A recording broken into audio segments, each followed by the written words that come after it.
Hey guys, we're Cat Nat. We have 7 children between the two of us. We are best friends, and you may know us from online talking about mom truths. The reason we're here and we brought this course to you is because we have tweens and teens who all have cell phones. You can't just say everyone's just not going to get phones for their kids. It is a part of our world. Internet is a part of our world. Access is a part of our world. We teach them how to cross the streets. We teach them how to take the transport safely, how to walk, how to take care of their hygiene. Really, digital online media hygiene is a thing too. We're actually going to find out the best way for our children to have the ability to use a cell phone in the safest way we have learned how. And we are not talking about how to turn a cell phone on.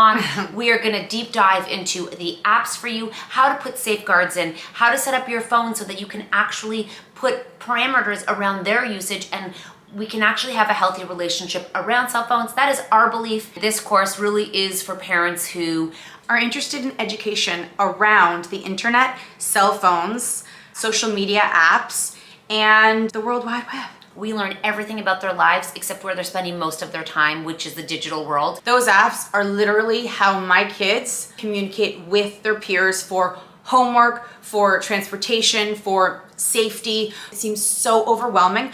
We feel the exact same way. It will be easier than you think. I remember doing even my first settings on the phone at a very basic level, how much better I felt that night going to bed. We're gonna walk you through exactly how to do it with modules, with PDFs that you can download and go at your own pace. The reality is, you absolutely, in 2024, cannot avoid technology.